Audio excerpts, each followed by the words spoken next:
I don't know what's colder, the Blackhawks offense or the temperatures outside.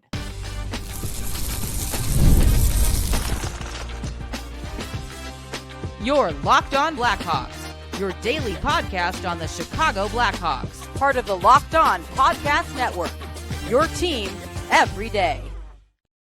What's going on, Blackhawks fans? Welcome on in to another episode of Locked On Blackhawks, part of the Locked On Podcast Network, your number one sports podcasting network, where we bring you your team every day. As always, I'm your host, Jack Bushman. On today's episode, I'll break down another far too quiet night from the Blackhawks offense in power play against the Panthers. Plus, Connor Bedard struggles since returning from a shoulder injury. And then in segment 3, I'll get into the latest trade news regarding Jason Dickinson, Connor Murphy, and Captain Nick Foligno. But first, just a quick reminder to please go smash that like button, subscribe to Locked On Blackhawks on YouTube if you haven't done so already. And if you're someone who regularly tunes in through an audio platform, first, please still be sure to subscribe to the channel on YouTube, and then also rate and review the podcast if you could, if you enjoy what you're tuning into on a daily basis. That would help me out in a massive way, all 100% free, and will not cost you a single penny.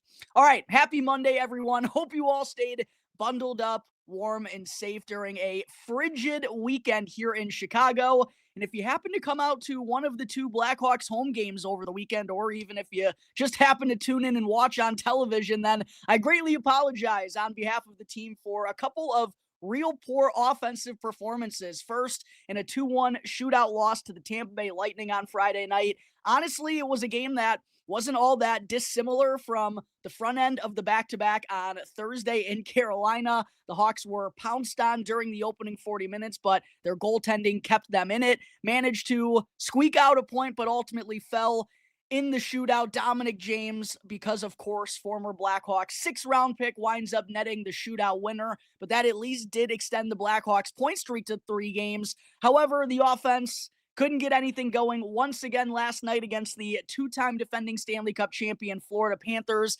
5-1 loss for the Blackhawks, and that now gives them just 11 goals total in their past 7 games. The only time during that stretch in which they've scored more than 2 goals came in that game on Thursday against the Carolina Hurricanes. And during their last 7 home games, Blackhawks fans, they've now totaled just 9 goals. They scored only once against the Washington Capitals, the Edmonton Oilers, Calgary Flames, Tampa Bay Lightning, and Florida Panthers. They did score twice against the Winnipeg Jets last Monday, 1 week from today. However, one of those 2 goals came via an empty netter.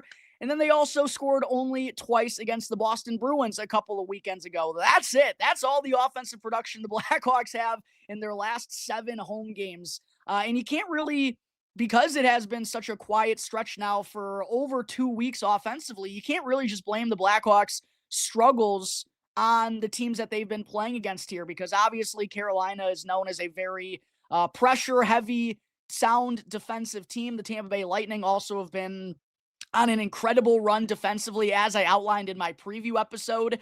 Coming into that matchup on Friday night, the last time the Lightning had allowed more than 2 goals in a single game was all the way back on January 7th. And then even though the Panthers are down in the bottom third of the league in terms of goals against per game, we know as an experienced bunch, they know how to shut it down in their own end, particularly when they have the lead. And we saw that be the case last night once again. The Blackhawks just, could not sustain any time in the offensive zone, it felt like, and that's really been the key issue for them during this lousy offensive stretch. And it's not like they're just being snake bitten or the opposing goaltenders are standing on their head night in and night out. No. And while Andrei Vasilevsky, I thought, was very solid on Friday, Daniil Tarasov as the backup, making just his 16th start of the year for the Panthers last night, he was pretty darn good as well. But altogether, the Blackhawks still aren't generating enough scoring chances to get enough offensive output to go and win these hockey games, especially when you're going up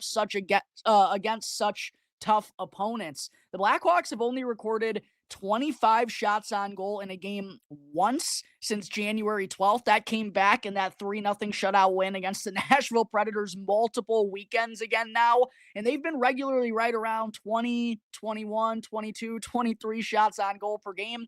I believe they only had 14 shots on goal in regulation against the Lightning. I think they had just 8 through the opening 40 minutes. And last night, the Blackhawks, I believe, according to Natural Stat Trick, they were credited with just 6 high danger scoring chances. It's just such a struggle for them right now to get to those dangerous areas of the ice. I thought most of the 20 shots that they fired in Daniil Tarasov's direction last night were coming from the perimeter, coming from the outside, didn't have all that much of a chance to find the back of the net. So the offense just really, and it's tough because when you do rely on your rookies so much, there's going to be inconsistencies with their play. And that's kind of been the narrative of the season, the theme of the season for the Blackhawks, right? Ups and downs, ups and downs. And that's to be expected a little bit with this young team. It's just unfortunate that right now, no one can seemingly get going. And it also doesn't help that the Blackhawks power play is about as ice cold as it gets currently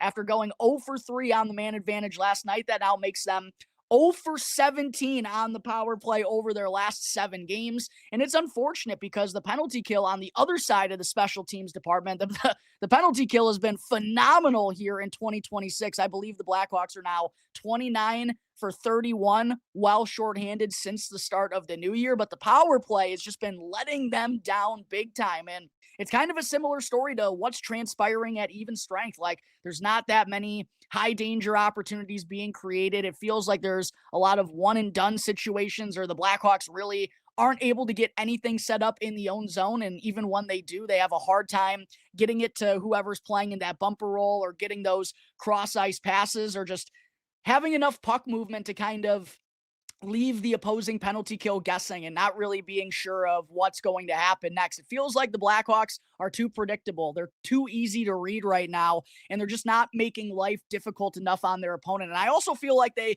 haven't used their speed effectively enough, particularly in the early stages of games here recently, because the first 2 periods have really been an issue. Even though the Blackhawks, up until last night, they had scored the opening goal in 5 consecutive games, but it still feels like in most of those outings, the effort in the first period, or just the amount of time that they're spending in the opposing end, really hasn't been all that much. So on the power play, even strength, it's all tough for the Blackhawks offense right now. As I mentioned, just 11 goals total in their last 7 games, only have 25 shots on goal once during their last 7 games as well. And the power play is 0 for 17 during that stretch. And head coach Jeff Blashill, he's been trying to press some different buttons and do everything in his power to get this offense going. He's been tinkering with the forward lines a little bit here as of late, and he did so once again at the morning skate on Sunday. Oliver Moore, who's been mostly playing the 3rd line center or 4th line center spot over these last couple of weeks.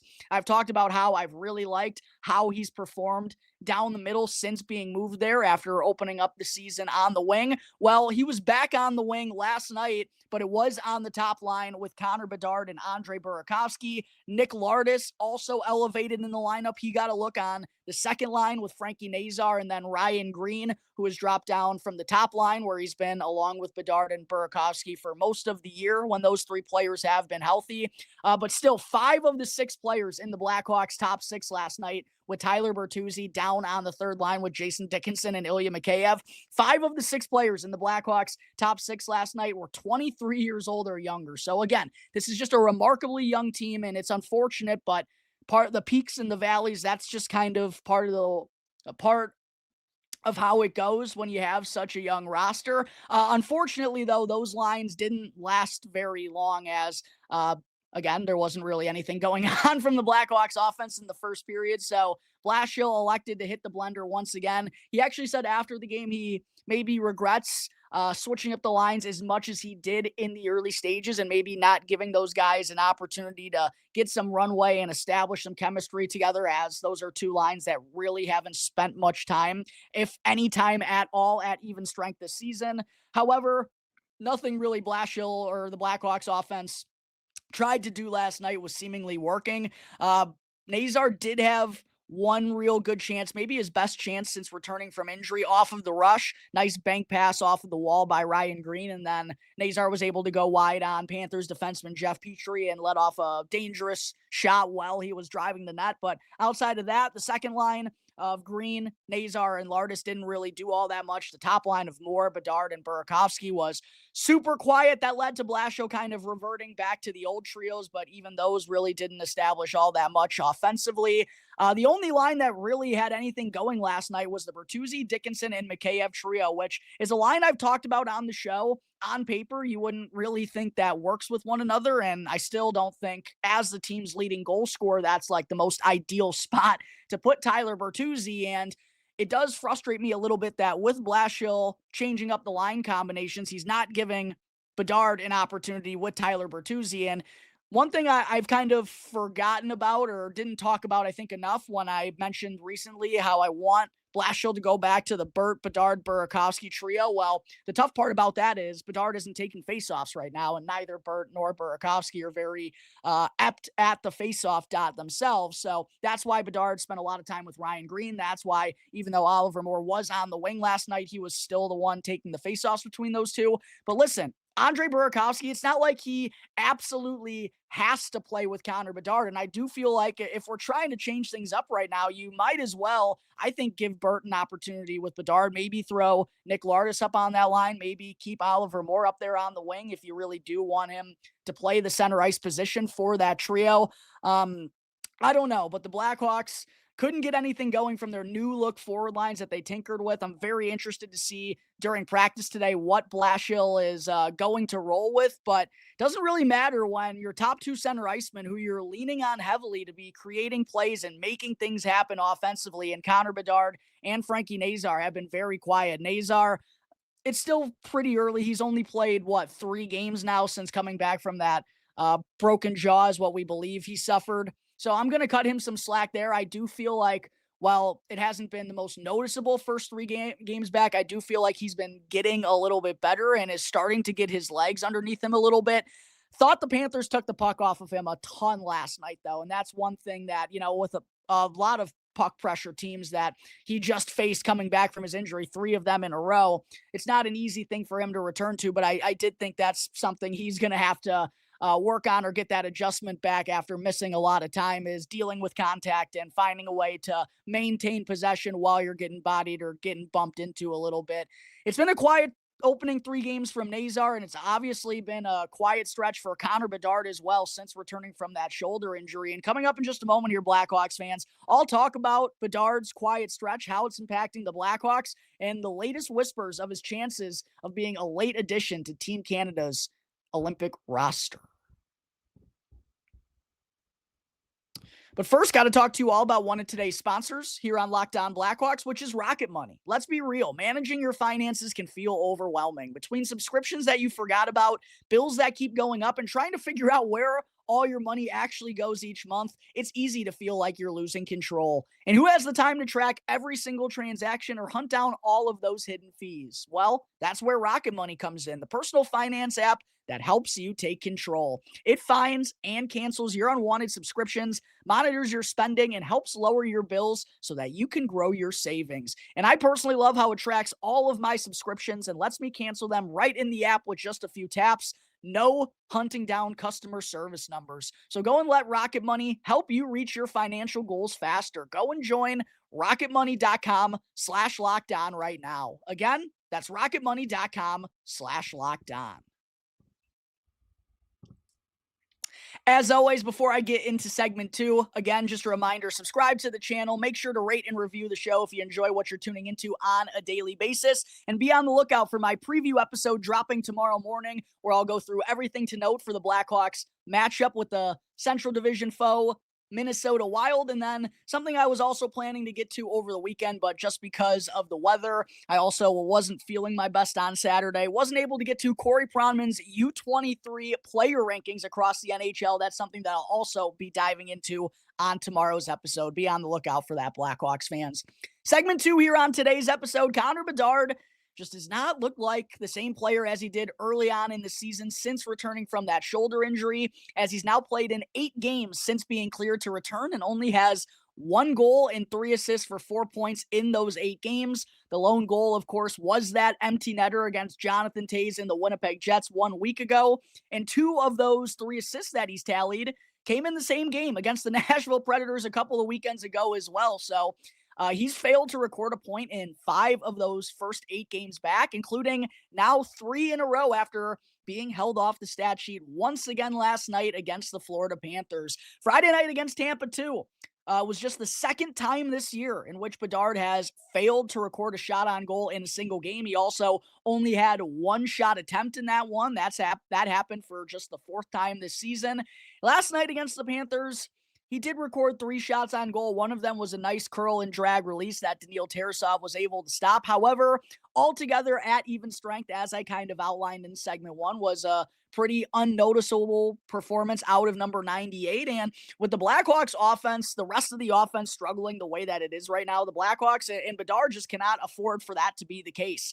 And I do feel like, as I've already outlined, the rookies playing such a key role for this team offensively, especially as Bedard, is still getting integrated back into the lineup and still getting settled. Obviously, Frank Nazar's return happened just a couple of days ago now, and the lack of consistency out of the rookies, which again isn't, all that surprising, that definitely has played a part in the Blackhawks offense. I also think Andre Burakovsky being ice cold definitely doesn't help Bedard's case, as well as in 8 games since Connor Bedard has come back. And obviously Bedard and Burakovsky play very much together at even strength. Andre has no goals and just 1 assist during that 8-game stretch as well.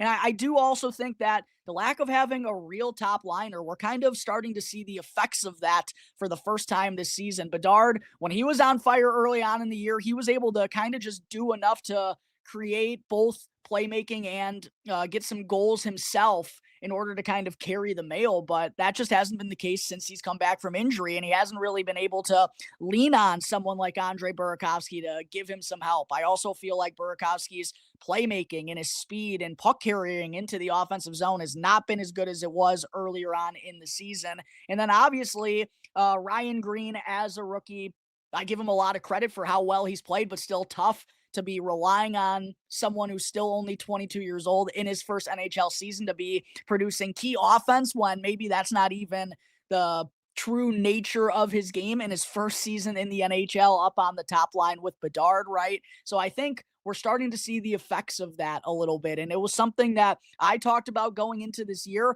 Burakovsky has played better than I anticipated, and I thought it was a very smart trade by the Blackhawks. I mean, it cost them Joe frickin' Foligno to go and get Andre Burakovsky. They certainly had the cap space to go and take on his contract. However, I said Andre Burakovsky is still not a legitimate top liner, and that will now be 3 years in a row in which Connor Bedard has started his NHL career without a true top liner alongside him. And, this is, 8 games is nothing to bat an eye at. That's almost an eighth of the season there, right? It still hasn't been the case for the larger sample size of the 25-26 campaign. But if I'm Kyle Davidson, man, I just don't know. He's got to go into this offseason, and I know it's easier said than done because the free agent market isn't what it used to be with the salary cap rising across the NHL. There's just not going to be true difference makers on the free agent market. If the Blackhawks want a true top liner, they're either going to have to develop it from within, which, we're hoping is going to be the case with someone like Anton Frondel, hopefully Roman Kanserov. Maybe we see Sasha Boisvert at the end of the season as well. That's the hopes, but it still feels like the Blackhawks are going to have to make a move or 2 or 3 via the trade market at some point down the road here. And that feels like the most realistic way of them going and acquiring a veteran true top liner to come and play with Connor Bedard. And I just feel like that has to be the case moving forward because, yes, earlier on this year, he was able to take those strides by himself and become one of the most impactful players in the NHL. And I do still think he's eventually going to brush the dust off and get himself back to that level. He's just simply too talented, Blackhawks fans. But I still, again, think you need to give this 20-year-old kid a little bit more help than what he's received thus far. And I think it's pretty clear that he just doesn't have enough help right now. Now, at the same point in time, there are some things that Bedard hasn't been doing that he was doing earlier on in the year. I feel like he hasn't been as pacey or just buzzing around through the neutral zone or in transition as much as he was during October, November, and the early part of December before he got hurt against the St. Louis Blues. Now, I do want to say his first couple of games back, right? There was also an illness that he was dealing with at that time, and it does take a little bit when you're away from the game for a month to kind of get your footing back and get back to that same speed. So I give Bedard a little bit of flack for those opening 4-5 games back. And then also the last 3 teams that he's played, Carolina, Tampa Bay, Florida, legitimate Stanley Cup aspirations, right? Some of the best teams in the entire league. Those are teams that are very well coached. They know to go and circle number 98. And if they shut him down, odds are they're going to win the game. So I don't want to critique Bedard too harshly and I don't want to make it seem like I'm making excuses for him, but I really do think those first couple of games back, it's just him dusting the cobwebs off a little bit, and he has played some tougher opponents. However, he still hasn't been able to get through the neutral zone, enter the offensive zone with speed, and be able to use that creativity and his stick handling and that edge work of his to go and open up some time and space for both he and his teammates, just like he was earlier on in the season. And also, while it was against Tampa Bay and Florida, two very, like I just said, well-coached, solid teams, it just feels like he's not getting off the same amount of shot attempts from those dangerous areas. He hasn't been able to get there. Now, part of that I do think is the Blackhawks not being able to break out from the defensive zone and get through these teams who like to kind of clog things up in the neutral zone, especially when they have a lead. I do think that's part of the issue, and I feel like when the Blackhawks picked up their play against Carolina on Thursday, when they picked it up late against Florida on Friday, they were doing a better job of making simple, crisp passes out of the D zone and using their wheels to get through that pressure that the opponent was putting their way and then finally go and make something happen in the offensive zone. I feel like the Blackhawks got to get back to using their speed, and they do have the speed now with Connor Bedard's uptick in pace, with Frankie Nazar back in the way that he buzzes all around the ice. Oliver Moore can move pretty well. Andre Burakovsky has good speeding ability. Nick Lardis isn't an absolute blow past you type of guy, but he can move around out there. Ryan Green isn't a slouch in the skating department. Ilya Mikheyev can obviously move around there. Even Landon Slaggert down on the fourth line, I feel like has done a really good job of using his wheels effectively over the last week or two. The Blackhawks have the speed in their forward group. They're just not putting it all together and utilizing that enough in order to go and generate chances. And Connor Bedard is a culprit of that. So I would like to see him and also that top line just play. And I think hopefully it will get easier as they play some not as quality opponents here down the stretch. They have the Columbus Blue Jackets coming up twice on their schedule here in their final 5 games. Some opportunities against lesser teams for Bedard and this offense to go and break out of their slump. But it just hasn't been good enough from either Bedard or the Blackhawks offense in his 8 games since coming back from injury. I do think there are reasons behind that, but also I think Bedard does need to do some looking in the mirror and recognize that, hey, I'm the head honcho of this team, and I need to kind of put them on my shoulders a little bit here, because earlier on in the season, he was taking over games. He was having those multi-point performances, and more so than that, he wasn't regularly failing to wind up on the stat sheet, right? Earlier on in the season, we would have not seen Connor Bedard go 3 consecutive games without recording a point, or 2 games in a row with only 4 shots on goal and 3 shots on goal, and only 4 shot attempts. Like, we wouldn't have seen that out of Connor Bedard earlier in the season. He wouldn't have had those quiet games back to back. In fact, it was kind of the opposite, the consistency in which he was taking over games and having those multi-point performances. I feel like that was really the difference in his development from the first couple of years here to year 3. It just hasn't happened so far here in 2026, but hopefully he and the Blackhawks offense can kind of finish this pre-Olympic break stretch strong, as they got 5 very crucial games coming up on their schedule before they're going to be off for 22 days. All right, there are my thoughts on Connor Bedard's struggles. Oh, actually, not getting to segment 3 just yet. I wanted to mention Frank Saravalli once again was on the CHSN pregame show last night. Blackhawks fans touched on a couple of different topics, one of them being Connor Bedard potentially being an injury replacement on Team Canada's Olympic roster. And of course, we're now just 15 days away from the Olympics getting going in Milan, Italy. And Braden Point of the Tampa Bay Lightning, John Cooper, the head coach of Tampa Bay, also the coach for Team Canada. I mentioned, by the way, before these rosters were announced, no way that John Cooper was going to let Anthony Cirelli be off of that team. Braden Point suffered an injury a couple of weeks ago, and his, it's in jeopardy. chances of playing in the Olympics are in jeopardy. I'm not 100% sure one way or the other if he's going to play or not right here, right now, but that obviously could open up the door for another right-handed shot who could jump up in the top six like Connor Bedard. However, Saravalli did say on the CHSN broadcast last night that he doesn't know if Bedard's necessarily done enough over these last last 7 games prior to last night, now 8 games, to kind of turn the head of Team Canada's brass, who already probably had him on the outside looking in since obviously they left him off of their initial roster. I do think Bedard would be a good fit to go up in the top 6, someone who could play both center and wing. However, I do feel like he had to come back from his injury with a purpose and look like the same player that he did prior to it.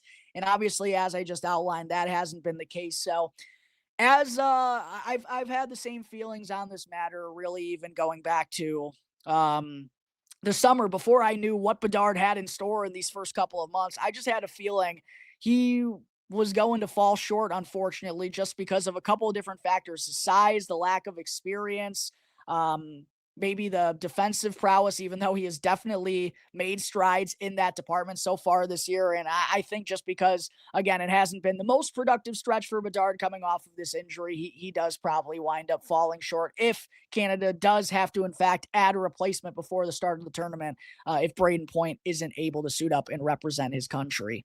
All right, now there are my thoughts on Connor Bedard's struggles in his first 8 games back since returning from a shoulder injury. Coming up in just a moment, before I close out today's episode, still have to get into the latest from Frank Saravalli as well on all of the Blackhawks pending UFAs.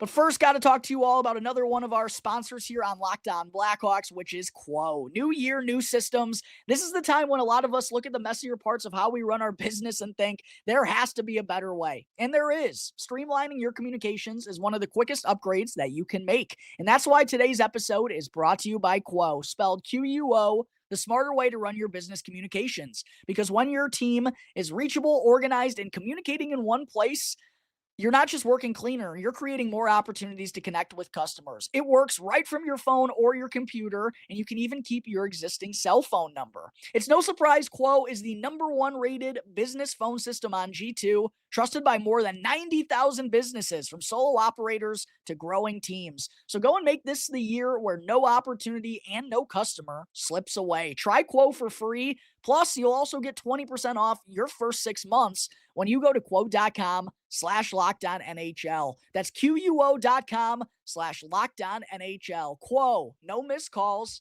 and no missed customers.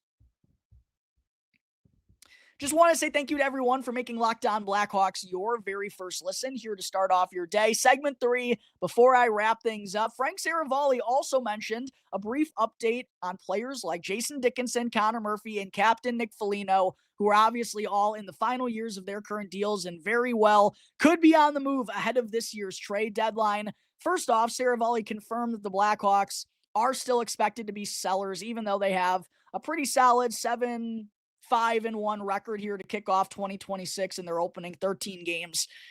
Saravalli reports that the Blackhawks still know where they stand. The odds of them actually qualifying for the Stanley Cup playoffs, while it's not completely out of the picture, odds are it's probably not going to be happening once again. And because of that, it just ultimately makes more sense to move on from these guys, even though if the Blackhawks don't necessarily need the assets in return. It just makes more sense business-wise to take on those assets and maybe help you in other ways in the trade market in the future. And then also you want to be opening up some roster spots for the young players who are going to be stepping onto the NHL scene later in the season. As Saravalli has reported, Anton Frondel, Sasha Boisvert, those are expected to be the Blackhawks to, quote, trade deadline assets, close quote, even though they're obviously not acquiring them from another team. Those are 2 players who are expected to be brought on at some point down the stretch of the 25-26 season. But according to Saravalli, it sounds like both Jason Dickinson and Connor Murphy are expected to be on the move. No real surprises there, right? Jason Dickinson, $4.25 million cap hit on the final year of his deal. Murphy, $4.4 million.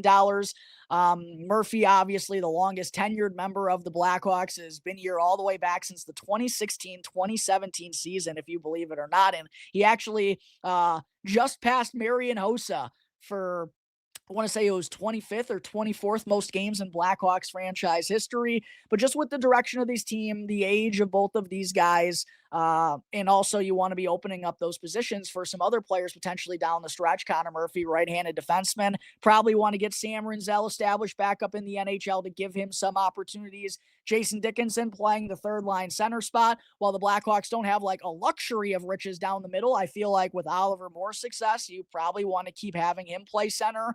You also can still have Nick Foligno play the fourth line center spot. And then you got to think Anton Frondel and Sasha Boisvert both potentially have the opportunities to play the center position as well.